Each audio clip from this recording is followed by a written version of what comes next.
Back in rehearsals, after a less than ecstatic reception, New Boys Blue won a few fans after performing in front of the other groups.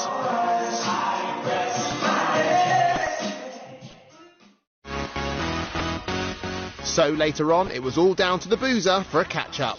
I've got to say, it's really nice sitting around the table with the people that do like us in this show. All the rest of want to be here. They didn't turn up. Thanks, guys. You know what? Cheers, guys. There you go. Thanks so much. Well, if anything I could say, I had so much fun. Did you remember when we were in New York? I did though. I had to write laughing in our club group. I had the best time ever. It's for me. Mixed group, like, did you? Was there? The dynamic was great for me. Did anybody say? I know what you're going to ask. Any of that? We've already asked the lads anyway. Actually, what did the lads say? So was there like an orgy? Never. No. Like for me, being in the band, I was kind of like the loose cannon of the group a little bit.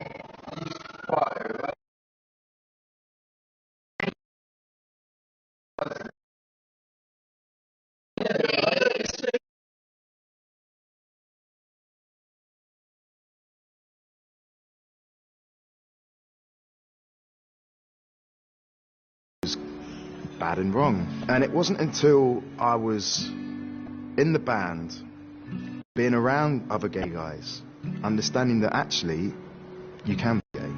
It's alright to like other guys. Kind of made me open up a little bit more in myself. And I had a secret undercover relationship with one of our dancers. I actually really liked him. And I couldn't tell anybody. We would meet up in secret places, hotels or wherever. I used to ring him up, paranoid. Have you told anybody? Have you told anybody? And he'd be like, I'm not going to tell anybody. I promise you, I promise you, I promise you. And I went about 3 years of not telling anybody.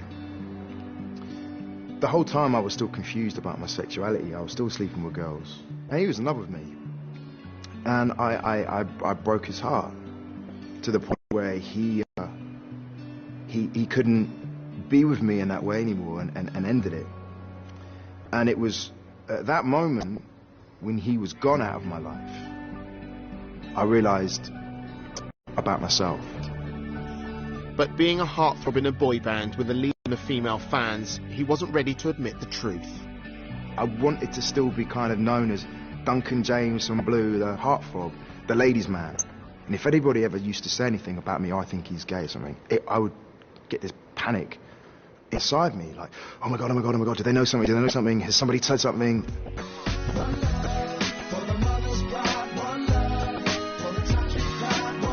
But under the glare of the media spotlight, you can't keep a secret forever.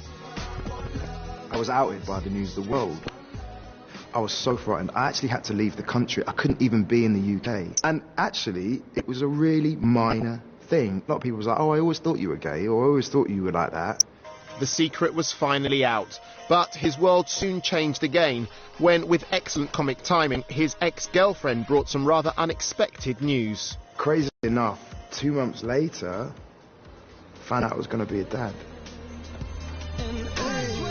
These days, Duncan stays in touch with former girlfriend Claire and spends as much time as he can with his daughter Tiani Finn. Right, here we are, going bowling. My little girl is the most beautifulest little thing. It's the best thing to come out of my crazy confused time, I call it, when I didn't know what was going on. High five. I'm going through another bit of a change in my life right now. I'm 34 years old, I'm kind of figuring out who I am. I'm back doing Blue, what I love. I'm getting another chance to relive my dreams again. It feels good. After a 2-week break from rehearsals, all of the groups are gathered for one last run-through before hitting the stage. And it looks like New Boys Blue have finally settled into the big reunion family. Pins in this, let you go. I'm working on it. Even with the pressure of the gig mounting, just outside the rehearsal room, Liberty X are grabbing every opportunity for some light relief. I've got to step into rehearsal in your house, didn't you? Yeah, Jimmy came to my flat and we're in the kitchen, like, just doing the middle eight of body shaking all these hand business. While Lee frets about the precise shakes his body must make, Anthony has other worries. I'm shitting it because yeah, completely. Sort of get singled out as the one with no talent. I don't know say that, but they do that with every band. It was like in this band, I was only got the shit. Yeah, I know, but you still take it upon yourself to think, what the fuck have I done? These days, Anthony's found happiness with his girlfriend Rosanna, but in Blue, he was viciously singled out for scrutiny. It just felt like I was like a soap villain, do you know what I mean? Girls being horrible to me in clubs, and where the other three are much better looking than you. How does it feel like to be the ugly one? How does it feel like to be the fat one? How does it feel like to be the unpopular one? How does it feel like to be the untalented one? And you're just like, what? I don't even know you, do you know what I mean? What are you being so nasty for? Without a solo career like his bandmates, he was left to fend for himself in the post-Blue wasteland. I was about 23, 24, so I'm still a young lad, you know? The boys are gone, I've got no one around me, and I'm thinking, oh, they're doing their own thing, and I'm Anthony Costa, I'm sitting at home twiddling my thumbs. But that didn't stop him from chucking his cash around and trying to hang on to the pop star lifestyle. I always wanted a massive house. I wanted a swimming pool inside, I wanted the tennis courts outside, I wanted everything.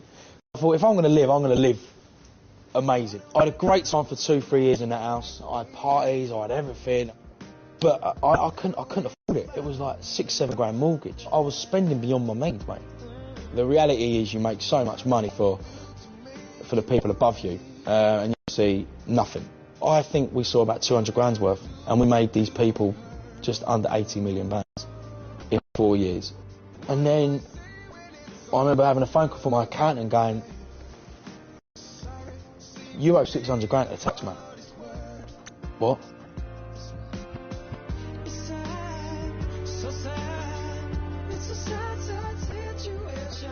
I thought everything was being sorted by accountants, but deep down, I couldn't afford a fucking train ticket, mate, to go from the West End to my house. I had the banks on my case, I had everything, and it was so much pressure to take that I lost everything. Everything, and if you can name any, if you go there now in my old house, everything's gone, because they took everything. From being up there, Charlie Big Bullocks, Tony Montana, Scarface, to being Derek Trotter. With less enormous testicles than he thought, and having hit rock bottom, in 2005 he was offered a lifeline. I get a call from my agent, I'm a celebrity, one, yeah. And I was well apprehensive. I was like, no way, no, I can't. I'm too scared. People are not going to like me. They're going to hate me. And then I remember talking to my mum and dad, and I was like, I've just been offered I'm a celebrity. And they went, do it. It was a gamble, but with the taste of kangaroo anus came another taste of life in the spotlight, and a newfound confidence. I had people bullshitting me, and I can do this and I can do that. I can get you a solo deal. We're going to go and do a tour, and we're rubbish. I want to do my own thing, and then I can be my own boss. Look how young I am there. I know. Finally comfortable in his skin, he got another life-changing opportunity when he was offered a role in the West End musical Blood Brothers. I remember walking into that room and just everyone whispering, that's him from Blue, why is he doing it, he's not an actor. Unbeknown to people, I did acting when I was a kid, so I was a trained actor. And it was the best thing I could have ever done for myself. The other lads are doing so well in their solo stuff. Good luck to you boys, I'm doing what I want to do. After reigniting his childhood passion, he now has his eye on even bigger projects with his film debut. Anthony Costa now is in a good place. He's much happier, much more assertive. I do things that I believe in now, and I feel that I've learnt a lot